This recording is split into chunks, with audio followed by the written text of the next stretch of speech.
Hello, everyone. Today we are going to talk about an important topic, and that is the procedure for solving dynamics problems, okay?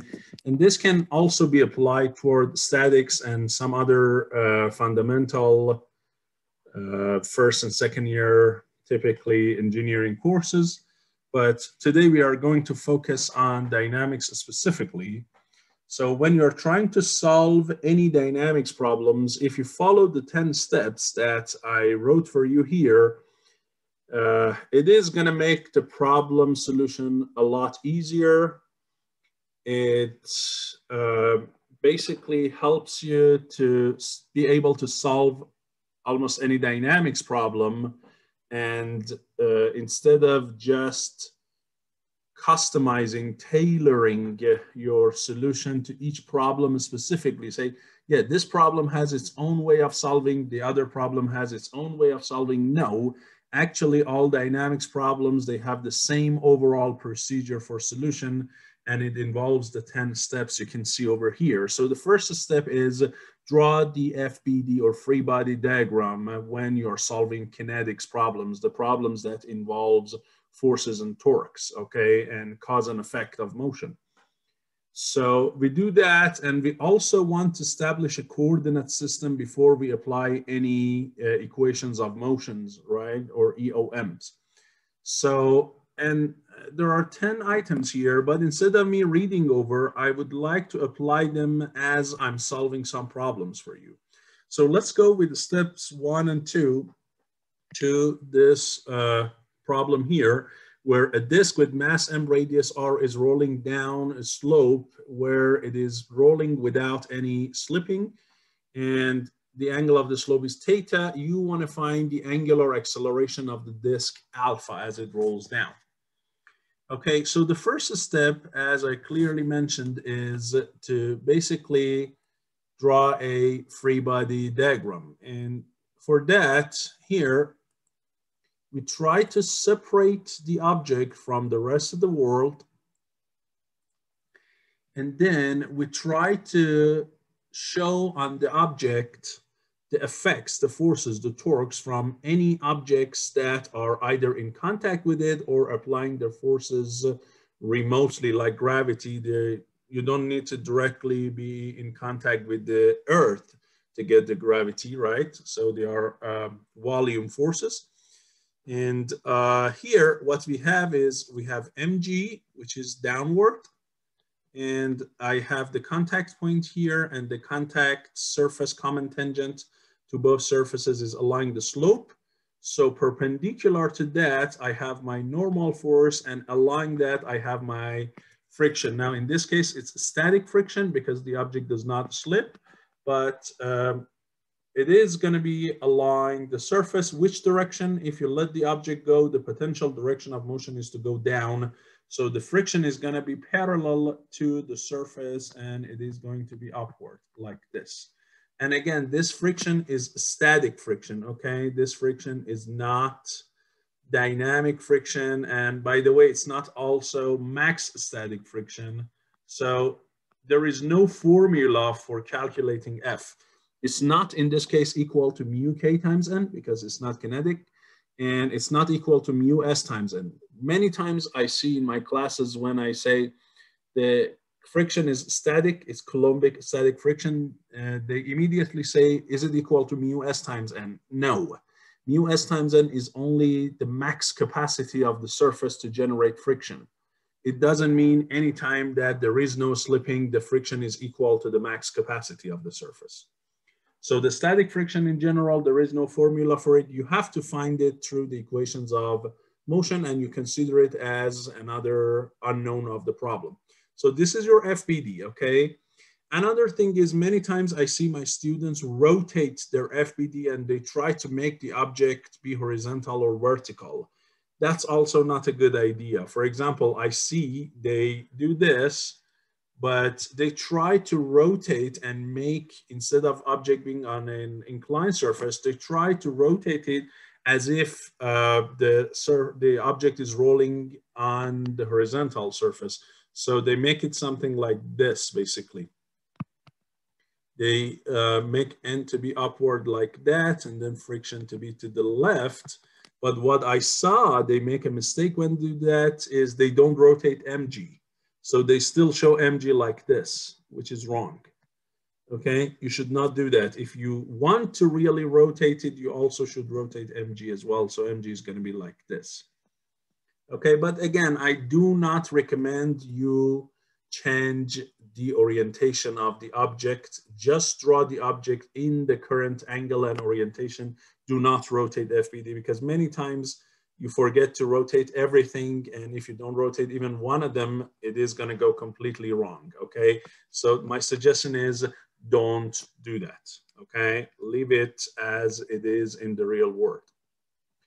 Okay, then it says establish a coordinate frame. Okay, so when you say X, Y, Z, or some of the forces along X, Y, Z, not always by X, you mean the traditional X that is positive to the right and is horizontal, and by Y, it is the Y that is vertical and upward positive.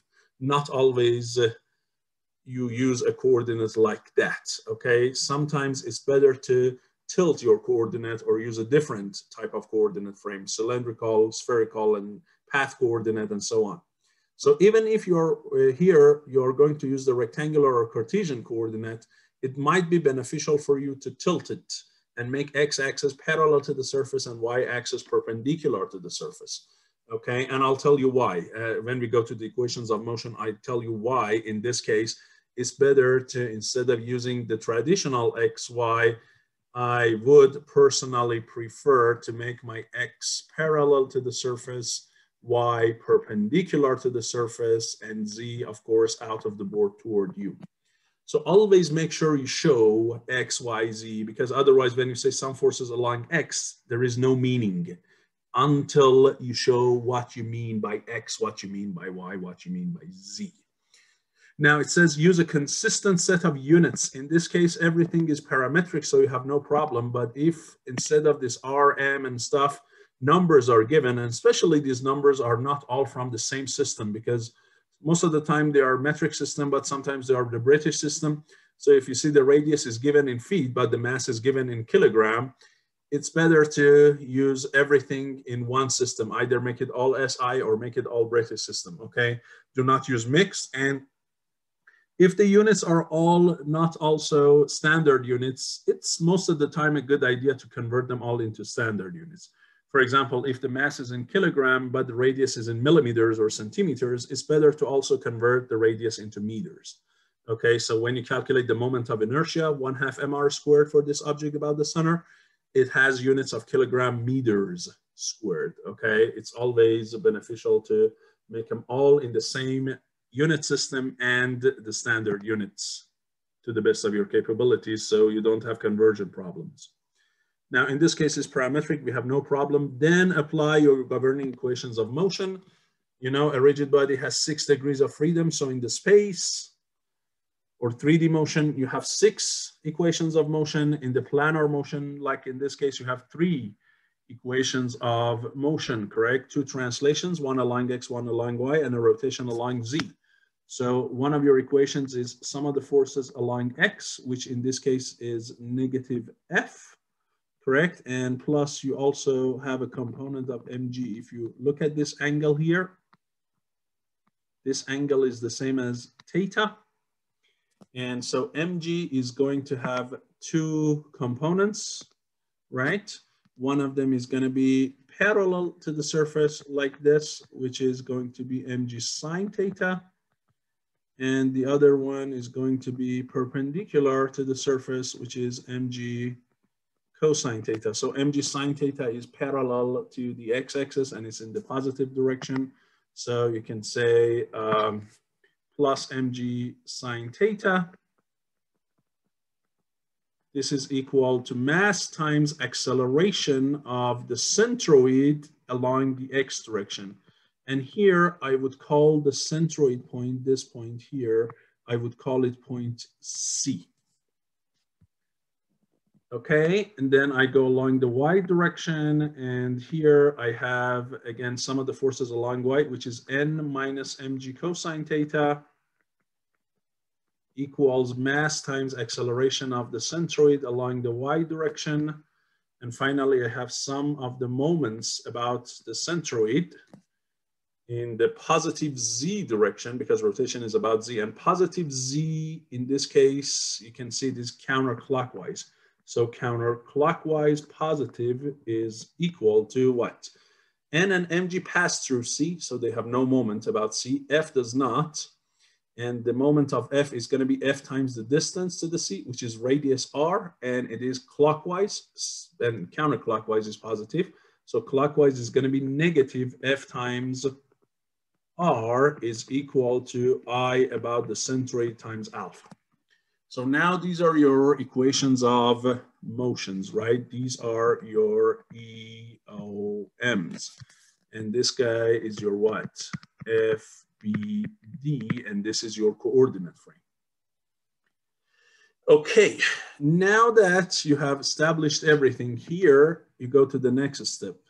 Before you try to solve anything, make sure you have enough of equations or knowns for the unknowns, okay? Here, ultimately, you're looking into alpha. So first look at the equation involving alpha. Can you, from this equation, directly find alpha? The answer is no. Why? Because if you mark your unknowns, alpha is unknown, F, as I said, is an unknown, N is an unknown, ACX and ACY are unknown, okay, in general. Now, in the case of this specific case, ACY is not an unknown. Why? Because by tilting my frames, my disk is only going to translate, my point C is only going to translate along what? X-axis. It never goes perpendicular to the surface, okay? So ACY in this case is not actually an unknown. In this case, it is actually what? It is 0. And that's one of the advantages of tilting your coordinate. Because if I used the traditional X and Y, and when this disk moves down the surface, so now it comes here, let's say, this center comes to here. And clearly you see, if you look at the displacement of it, it is both along traditional X and traditional Y. So if I use this X and this Y, none of these two accelerations would be 0. But now that I tilted, along the X-axis, there is acceleration, but along the Y-axis, the center does not move. So I can say ACY is what? 0. That is one of the advantages of tilting, but there is more. If you see here, the only force that I decomposed is mg. Decompose it into its components, sine and cosine. Right? But if I use the traditional X and Y, I had to decompose F and N. Only mg would be along traditional Y in negative direction. I had to decompose F and N. So I had a bunch of sines and cosines for F and N, but not for mg. And so I'm going to get more decompositions, right? So you see, by tilting, I get fewer decompositions, and in one of the directions, I have no acceleration. So that's another reason I do not want to have what? To want to use the traditional X and Y. I would rather use the tilted X and Y. Okay, so now if you look, I have what? 1, 2, 3, and 4 unknowns, right? I have 4 unknowns. How many equations do I have? 3. By the way, a very good practice that I always ask my students to do is to number your equations. Equation 1, equation 2, equation 3. You have 3 equations, you have 4 unknowns. Clearly you are lacking 1 equation. But again, sometimes you might be able to solve a subset of the equations for the thing that you care about. In this case, is there any chance I do not go through all 3 of them just from this equation, which involves alpha? Can I find alpha and forget about the rest? No, because it involves another unknown F. Okay? And if I go to F, can I now find F through this equation? Again, no, because I need ACX. Okay? So you see, if I even combine 1 and 3, I still cannot do it, because I'm going to be down to 2 equations and 3 unknowns. Now, do I need equation 2 for that? No. In this case, I really do not need equation 2 because equation 2 only gives me n. And n is not related to f in this case. If it was sliding or it was at the verge of sliding, so f was mu k times n or mu s times n, then yes, equation 2 gives me n. Through that, I can find what? F in equation 3 and then find alpha. But in this case, f and n are not related, so equation 2 is not going to give me anything that I desire. So if I want, I can get rid of equation 2 because it gives me n and nobody here cares about n. So all I really have is equation 1 and 3 and 2 equations, but I have 3 unknowns, a, c, x, alpha, and f. Okay, so I write it for you here. In this case, I have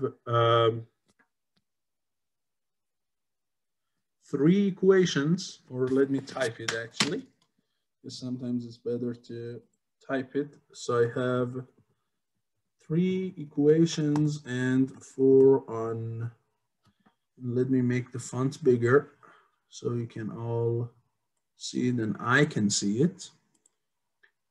So let's go for something big like that. So it is 3 equations and 4 unknowns. Therefore, we are missing or need 1 more equation. Okay, we need 1 more equation. Now, where do I get it? This is all the equations of motion I could get from my kinetics or dynamics, right? These are all I could get. So there should be another source to get equations, and that's where the next step comes in. Use kinematic constraints and see if there is a piece of information in the problem that you missed or you did not use, okay? Because every problem comes with constraints in motion and kinematic constraints. In this case, my constraint is this. It is rolling without slipping. And as you know from your dynamics, rolling without slipping means something. It means that the velocity at the center is equal to radius times omega, or the acceleration at the center, which is ACX, is equal to, in magnitude of it, is equal to what? R times magnitude of alpha. Or you can say the velocity of the contact point here is equal to 0. All 3 versions are equivalent way of saying that it is rolling without slipping, okay? Now, in this case, ACX magnitude and alpha are both, again, both of them are magnitude, okay? And that's the condition of rolling without slipping. So this is my kinematics constraint equation. It relates 2 of the unknowns of the problem, alpha and ACX, together without bringing another unknown. So this is my 4th equation. Now, here ACX and alpha, they have signs, okay? Here they are only magnitudes positive. So the question is, can I write it like this? Can I say ACX, considering its sign, is equal to R times alpha, considering its sign? Can I say that? Well, we have to check. Because in this case, if my ACX is positive, which means if I start from rest, it's gonna what? It's gonna start moving downward and get a positive x velocity, and you start moving downward. Is alpha also gonna be positive? No, because if this object is going down from rest, so ACX is positive in this case, clearly it has to start getting an omega of clockwise, which means alpha has to be clockwise, and alpha clockwise means alpha is what? Negative. So you see negative alpha means ACX positive. So the sign of these 2 are always opposite of each other, and therefore, if I want to write this equation with both of them having a sign, then I should say what? Negative R times alpha. Okay, you have to be very, very careful about the signs. A simple positive and negative, as you know, can ruin everything. So this is going to be my fourth equation, the kinematics constraint equation. In this case, ACX is equal to negative R times alpha. Now I got four equations and I'm good. Again, as I said, you do not need to involve n and equation 2. So if you want, you can only consider equation 1, 3, and 4, and that makes life easier. Now, how do I go about the solution? So far, I found it. Now it says, once you get your equations, if they are a set of linear algebraic equations, you can always use matrix notation to solve the problem, regardless of how many unknowns and how many equations you have. That's always easier, and you're gonna see, I'm gonna use this step number 7. If you get a bunch of nonlinear algebraic equations, still algebraic but nonlinear, then you cannot write it in matrix notation. You have to solve methods for solving nonlinear equations like Newton-Raphson. NR here stands for Newton-Raphson. There are other methods too, but Newton-Raphson is typically a fast one, depending on whether your initial conditions are relatively good, you're going to get very fast convergence. Sometimes it's not even an algebraic equation, it's a differential equation, ordinary differential equation, ODE. Then you have to use methods for solving ODEs, and you have more than one, then, and the order of it is what? Higher than first order, then you have to use basically different solvers, like you can still use Euler method or Rang cutoff fourth order, but you have to convert your higher order equations into first order equations, but more of them, right? So for example, a second order ODE can be converted into 2 coupled first order ODEs. You combine it into that, and then you can solve them using the Euler method, okay? We'll talk about this later. We'll talk about the need for items 8 and 9 in the future, but right now I have a set of, as you can see clearly, my equations are algebraic. Why? Because I'm caring about, there are acceleration terms in 1 and 3 or 4, but nobody cares about the position here. If I ask you to find the angle, theta, or alpha, whatever you want to call the angle of rotation of this, beta maybe, or the x position of the center, then yes, you have to solve a second order differential equation in general, or integrate twice. But in this case, we are directly looking into the acceleration term. So in terms of ACX, alpha, and F, the equations are clearly linear because you see the coefficients multiplied by them are just constant numbers.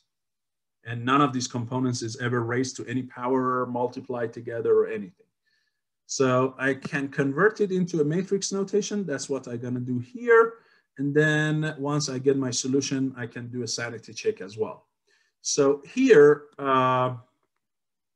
let's go ahead and convert my equations into matrix notation.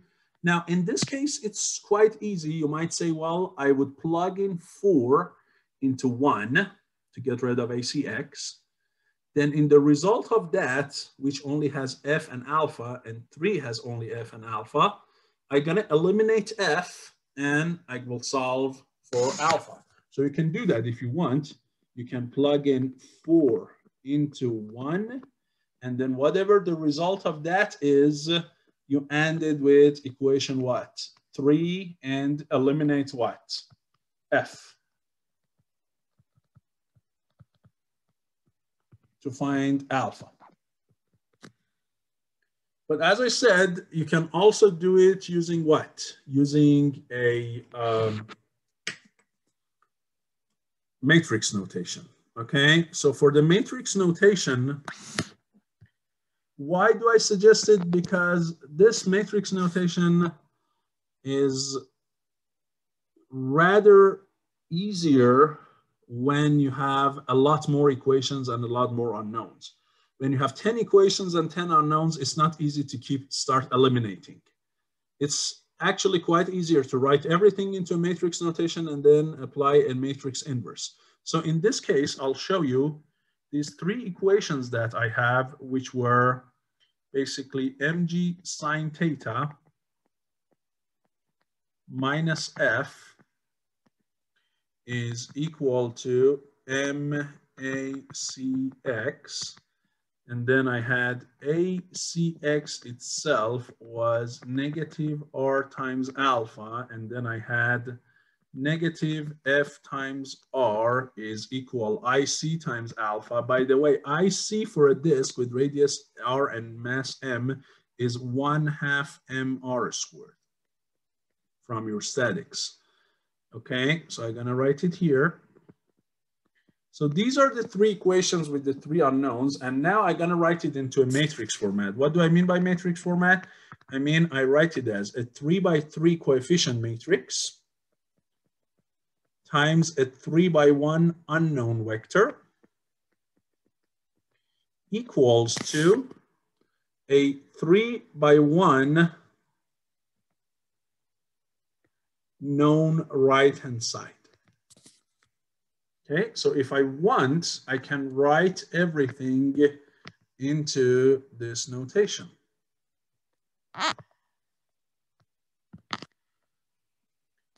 Now, what are my unknowns? The unknowns are clearly ACX, alpha, and F. Which order do you write them into this unknown vector? Does not matter. So I can start with F and then go with ACX and then go with alpha, or I can change the order. It does not matter. Now, let's look at the coefficients of these three in each one of these equations. In this equation, what's the equation of F? Clearly, it's -1. Is there any ACX term? Yes, but I have to bring this ACX to the left side. Okay. And I can keep this, I can take this mg sine theta to the right side because this term is a constant term that does not depend on any of the unknowns. Or I can take f to the right side and keep mg sine theta on this side. But since I said right-hand side, I would rather take mg sine theta to the right-hand side. Or I have, again, as I said, take f to the right-hand side, keep it, and then basically switch the left and right-hand side of the first equation. Anyway, it does not change anything. So the coefficient of MACX, if you bring it to the left-hand side, it's going to be -m. There is no alpha in it, so it's 0 alpha. And the constant term is going to be mg sine theta with the negative sign because you take it to the right-hand side. Okay, and now let me move this guy a little bit.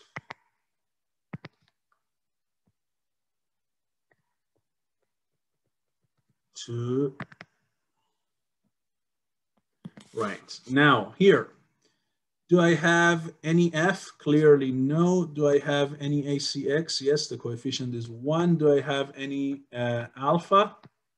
Yes, the coefficient for it is -R alpha, but when I bring it to this side, then it becomes +R alpha. There is no constant term, it's 0. For this one, there is F term, it's -R, the coefficient for it. There is no ACX, and the coefficient for alpha, if you bring this term to this side, is -1/2 mr squared.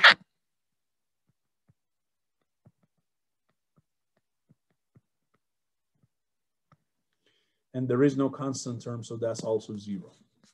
So here I wrote my equations into the matrix format, and now I can call this the known coefficient matrix A. This is the unknown vector X, and this is the known right-hand side vector B. So now AX equals what? B, and clearly, based on what you know from matrices, X equals what? A inverse times B. And this is going to be easy to calculate, even if it's symbolic. The 3×3, even if it's 10×10, it's not going to be hard. But this method is going to be way easier when you have numbers.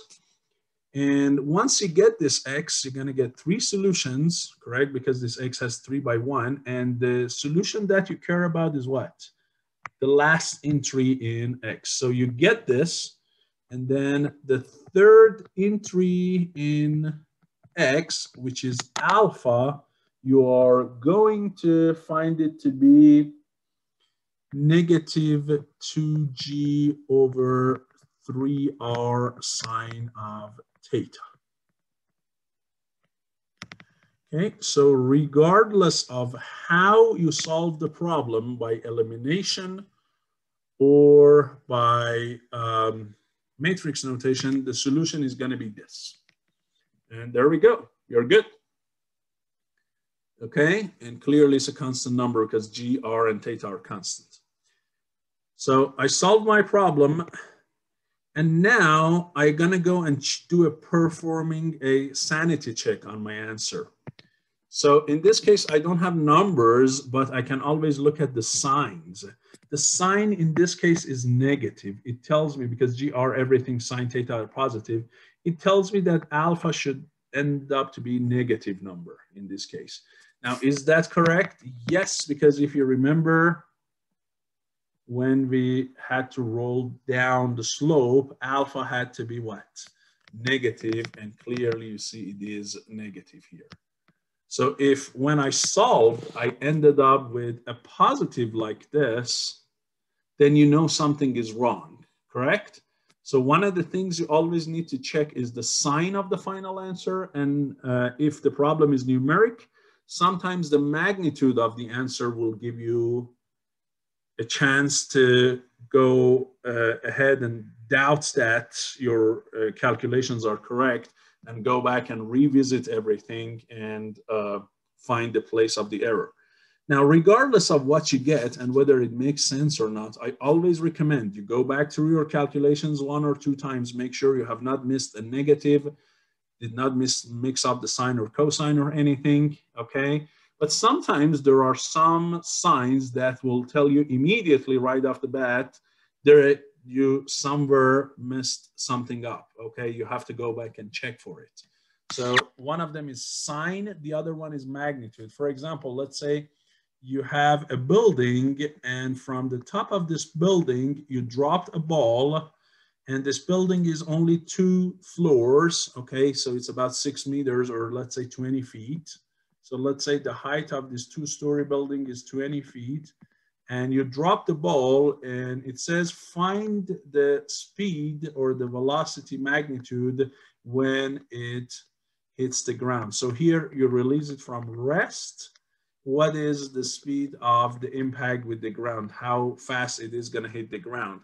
And then you solve, and you end up with a number like what? 2,000 feet per second. Okay. And okay, first of all, what's wrong here? The first thing is, if this V is velocity, not just speed, first of all, and if you use the y-axis to be upward, clearly the positive sign is an indicator of a problem, because you're going opposite to the direction of axis. So this number in the first place should have been negative. Okay, that's 1. 2, 2,000, is that reasonable? Based on your intuition from physics. If you release a ball from the top of a 2-story building, is that going to get 2,000 feet per second? That's a big number, right? You know, this is about more than 600 meters per second, which is way more than the speed of a bullet coming out of a gun. Of course, it's not going to be, right?